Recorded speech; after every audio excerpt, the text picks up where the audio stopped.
Vamos a iniciar un nuevo módulo que es el módulo de demografía. ¿Qué entendemos por la palabra demografía? La palabra demografía viene de la palabra demos, que quiere decir pueblos, y grafos, que quiere decir gráficos. Entonces, ¿qué es la demografía? No es más que el estudio de los pueblos. Cuando hablamos de demografía, tenemos que tomar en cuenta que hay una transición demográfica conforme va avanzando el tiempo. ¿Y a través de qué cambia una población? A través de procesos de entrada, llamados así a los que van a aumentar la población, como son los nacimientos y las inmigraciones, y procesos de salida, como son las emigraciones y las muertes. En realidad, ¿qué es una transición demográfica? Es un proceso demográfico identificable aún en diferentes situaciones históricas. ¿Por qué históricas? Porque, por ejemplo, con la pandemia hemos tenido una alta tasa de mortalidad. Entonces ha disminuido la población. Eso está en la historia de varios pueblos, como ser las guerras, las epidemias, como por el hecho de que constituyen una propuesta siempre vigente de explicación de la dinámica demográfica a la luz de sus interrelaciones con factores sociales, económicos y culturales, según lo que nos dice Zavala de Cosío. Es decir, de que todo lo que es cómo va cambiando una población depende de todos los determinantes estructurales que hacen que una población cambie, ¿no?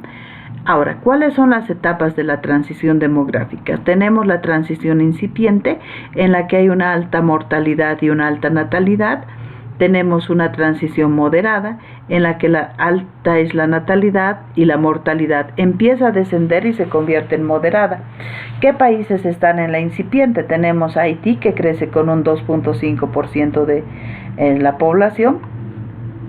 Tenemos también en la moderada está nuestro país, está Bolivia, que crece a un 3% aproximadamente la población. Luego tenemos las etapas de transición en plena transición, que es la natalidad moderada y la mortalidad moderada a baja, es decir, de que se está controlando en estos países la natalidad como también la mortalidad de sus habitantes. Por lo tanto, no crece mucho porque no nacen muchos, pero tampoco se mueren muchos. Su crecimiento es del 2%, estando dentro de los países cercanos a nosotros, el Brasil. Luego tenemos transición avanzada, que es cuando la natalidad y la mortalidad han disminuido, son moderadas a bajas, y el crecimiento prácticamente es nulo, alguna vez llega al 1%. Tenemos dentro de estos países a la Argentina, Chile, Cuba. Sin embargo, cada país puede puede avanzar de una manera diferente a la que avanza otro país, ¿no? Todo depende, como les decía a un principio, de los determinantes estructurales. Es así también que se tiene una etapa de crecimiento cero, en la que la natalidad se mantiene baja. Sin embargo, la mortalidad hace un ligero aumento. ¿Por qué razón? Porque la población no muere por enfermedad, porque eso está controlado, pero sí mueren porque la población ya es demasiado envejecida, y esa es la razón por la que se dan los fallecimientos. ¿Cómo se estudia la población a través de gráficos? Tenemos a través de las pirámides poblacionales, que es la progresiva, cuya base es ancha porque la natalidad es ancha, y el vértice es angosto. ¿Por qué? Porque la mortalidad es alta. Tenemos también la regresiva o invertida, donde la base es ligeramente ancha, donde se está controlando la natalidad, pero la mortalidad también se ha controlado. Entonces reducen las muertes, reduce la natalidad, por lo tanto es una población en la que es estacionaria, ¿no? Es invertida, ¿no? En la que no hay muchas muertes.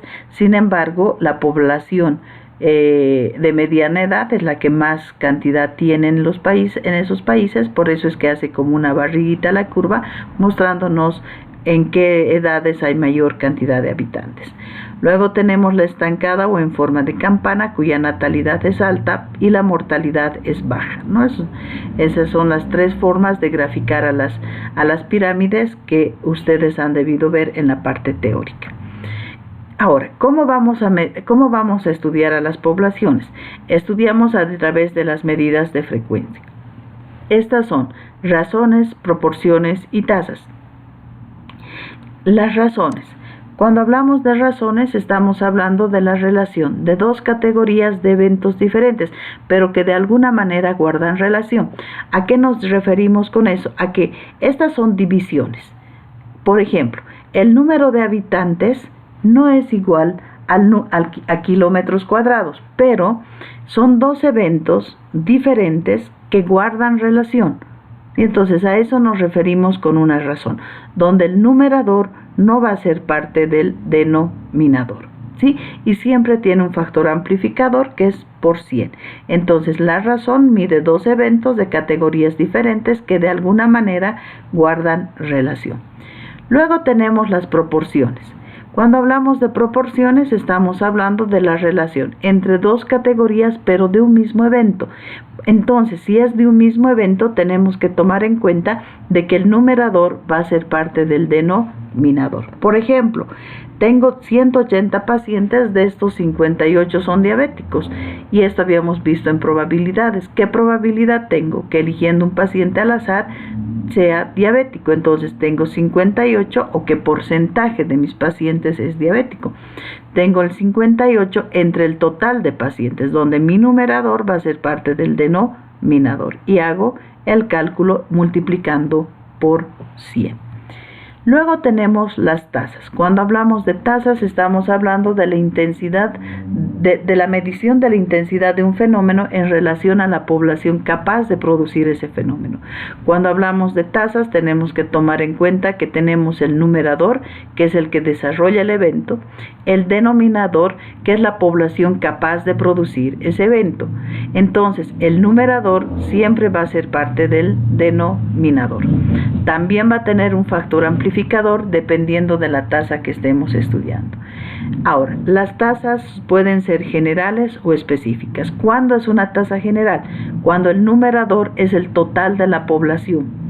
Estas las vamos a encontrar como con el nombre de tasa bruta de natalidad, tasa bruta de mortalidad o tasa general de natalidad o tasa general de mortalidad. Mientras que las específicas se trabaja con grupos específicos. Su nombre dice sea una edad o sea una característica de la población que es capaz de producir el fenómeno. Pero no olvidemos que el numerador siempre debe ser parte del denominador. Luego tenemos cuáles son los ejemplos que vamos a ver hoy día. Tenemos la razón de masculinidad, el índice de masculinidad, la tasa de dependencia, el índice de envejecimiento y el índice de vejez. Tenemos la razón de masculinidad, que no es más que la división. ¿Entre quién? Entre el número de varones de una zona y periodo determinado. Cuando veamos esta Z y P en tasas, quiere decir zona y periodo determinado. Fíjense, estamos calculando la razón de masculinidad, por lo tanto en el numerador tiene que ir lo que estoy buscando, que sería el número de varones, en relación con otro evento diferente, pero que guarda relación, como es el número de mujeres. Y esto multiplicamos por 100. Ahora, cuando vemos la razón de masculinidad, por ejemplo, si tuviéramos en una... este es un ejemplo nada más, ¿no? Que decimos que existiría 2.589 varones en una zona y periodo determinado. Entonces, el número de varones es 2.589. Zona y periodo determinado estoy cambiando, ¿por qué? Por Sucre, el 10 de noviembre del 2021. Entonces, esta Z y P a eso se refiere, a zona y periodos determinados. ¿En relación a quién? A las mujeres. ¿Cuánto es el número? 2.674 mujeres. ¿En dónde? En la misma zona y periodo determinado. Por lo tanto, en Sucre, el 10 de noviembre del 2021. Y eso multiplicamos por 100. En este ejemplo nos ha dado 97. Ahora, ¿cómo interpretamos esto? La interpretación es válida tanto para razones, proporciones y tasas. Existen 97 varones por cada 100 mujeres en Sucre el 10 de noviembre del 2021. ¿Ok? El resultado siempre va a ser lo que está buscando, siempre lo referente al numerador. O bien, Podemos decir, por cada 100 mujeres se tienen 97 varones en Sucre el 10 de noviembre del 2021. Esto, jóvenes, es un ejemplo de cómo tenemos que hacer. Ahora, les he puesto las dos formas de interpretar. ¿Con cuál se quedan? Con la que ustedes se sientan más cómodos y aprendan mejor. El índice de masculinidad nos va a medir el número de varones, nacidos varones, en relación al número de nacidas mujeres. La tasa de dependencia nos mide la población no económicamente activa. ¿Qué es eso? Mayores de 65 y menores de 14 años. ¿Por qué? Porque esta población no aporta, diríamos así, económicamente al país. Sin embargo, se hace la relación con un grupo llamado población económicamente activa, que tenemos de 15 a 64 años. Ustedes dirán que ustedes muchos no trabajan. Sin embargo, están en etapa formativa y el rato que necesiten, pues pueden trabajar, ¿no es cierto? En cambio, estas personas, los de mayores de 65, pues ya han aportado al país y es momento es que están descansando y son los jubilados, ¿no? Y los menores de 14, pues la población que no está todavía en edad para trabajar. Supongamos que ha dado 78, hago la misma interpretación. Diré que existen 78 personas en edad no económicamente activa en relación por cada 100 habitantes de la población económicamente activa. El índice de envejecimiento medimos los mayores de 65 en relación a los menores de 15, ¿no? Entonces aquí vemos las dos poblaciones que son las mayores y las más jóvenes de una población.